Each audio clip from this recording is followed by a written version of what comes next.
अब बच्चों हमारा नेक्स्ट टॉपिक जो है वो है एक जीन की वंशागति। वंशागति आपको समझ में आ गया है कि जब एक पीढ़ी से दूसरी पीढ़ी में जो समान लक्षण, जनकों के समान लक्षण हैं जो संतान में जाते रहते हैं, एक पीढ़ी से दूसरी पीढ़ी में, दूसरी से तीसरी पीढ़ी में, इस तरह से उसी प्रक्रिया को हम कहते हैं वंशागति।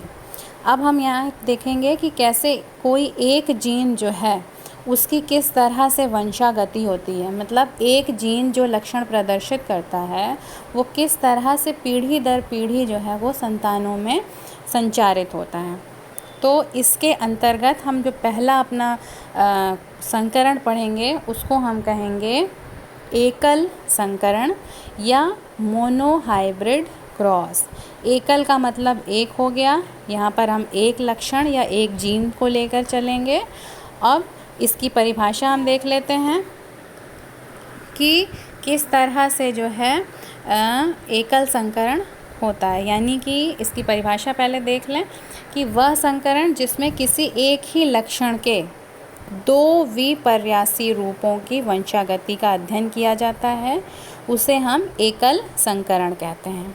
इसका मतलब कोई एक लक्षण है, जैसे कि अभी आपको कुल मिला के 7 लक्षण बताए गए हैं, तने की लंबाई, फिर फली का रंग, फली का आकार, पुष्प की स्थिति, इस तरह से जो 7 लक्षण बताए गए उसमें से जब हम अपना एक प्रयोग करने चलते हैं और उसमें हम कोई एक ही लक्षण को लेकर चलते हैं कि हमें यही देखना है कि पौधे की लंबाई का पीढ़ी दर पीढ़ी क्या असर होता है, उसी को हम कहते हैं एकल संकरण। यानी कि हम इसी तरह से कृत्रिम रूप से संकरण कराएंगे और एक ही लक्षण पे पूरा ध्यान फोकस करेंगे, अपना ध्यान कि इस लंबाई का पीढ़ी दर पीढ़ी किस तरह से ये बदलती है या कितने हमें रेशियो में प्राप्त होता है, क्या अनुपात होता है। इसी को हम जब अध्ययन करते हैं कृत्रिम रूप से संकरण करा के तो उसको हम कहते हैं एकल संकरण।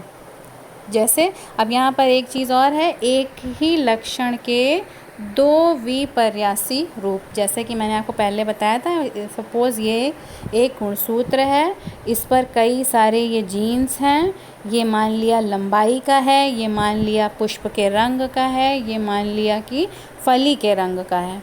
तो इसमें आपको मैंने पहले बताया था कि ये 2 रूपों में होता है, 2 विपर्यासी रूप होते हैं, यानी टॉल लंबाई और एक बौनापन। फिर पुष्प का रंग या तो बैगनी है या तो सफ़ेद है या तो फली के रंग पर है। इसी तरह से कई सारे लक्षण हैं। तो वो जो 2 रूपों में होता है उसी को हम कहते हैं विपर्यासी रूप, या इंग्लिश में इसको हम कहते हैं एलीलोमॉर्फ या एलील्स। अब यही एलील्स में कोई एक एलील प्रभावी होता है, जो लक्षण प्रभावी होता है वही पहली पीढ़ी में प्रकट हो जाता है। तो इन्होंने जो अपना प्रयोग किया उसमें मेंडल ने 2 शुद्ध नस्ली पौधों को जनक के रूप में लिया। अब हम इसको समझ लेते हैं कि 2 शुद्ध नस्ली का क्या मतलब होता है।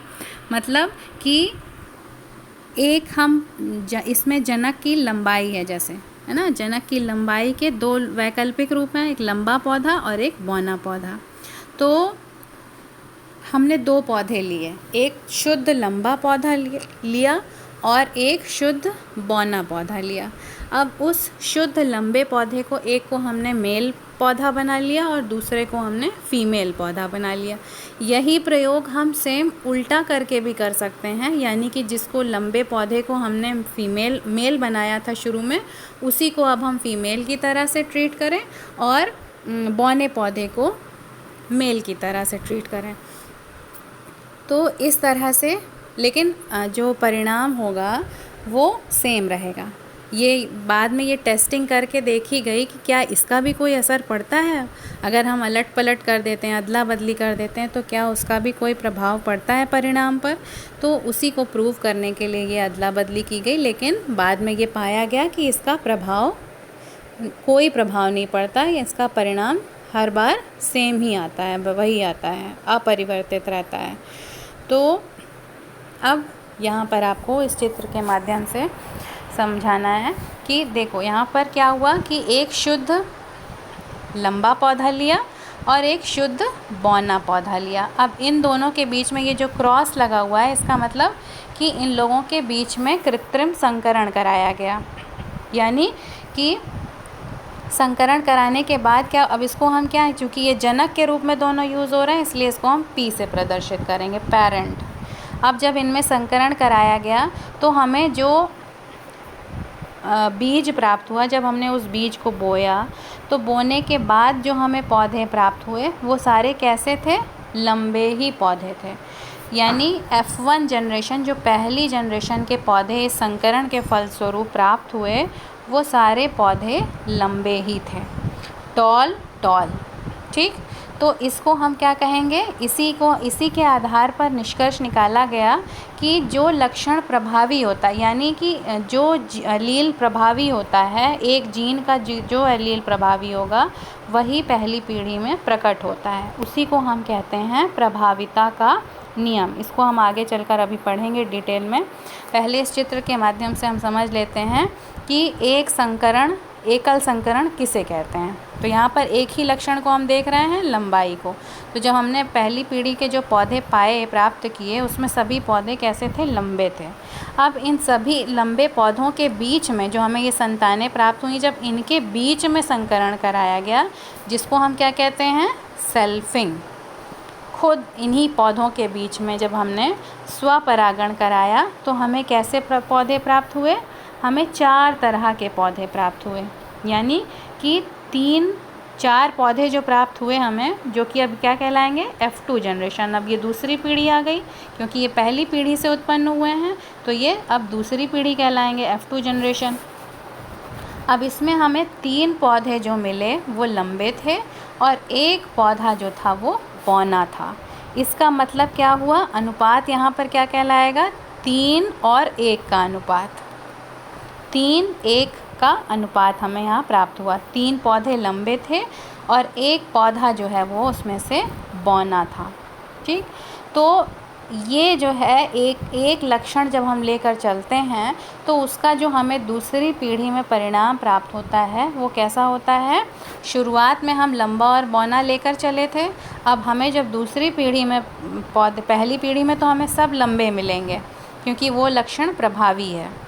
दूसरी पीढ़ी में यानी कि जब हम उन्हीं सभी लंबे पौधों के बीच में परस्पर स्वपरागण कराएंगे तो हमें क्या प्राप्त होगा, पौधे जो हैं वो 3 और 1 के अनुपात में मिलेंगे, जिसमें से 3 पौधे लंबे होंगे, टॉल, और एक पौधा जो है वो बौना होगा।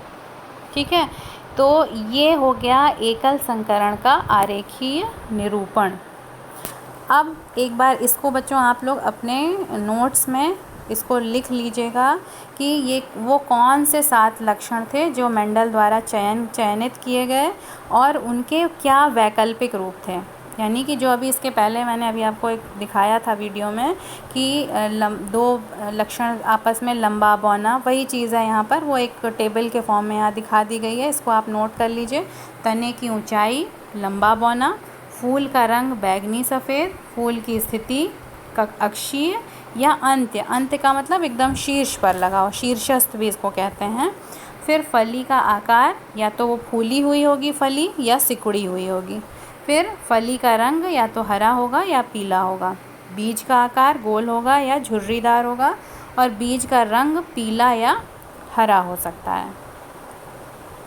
तो ये हमारे वो चयनित 7 लक्षण हैं और उनके वैकल्पिक 2 रूप हैं।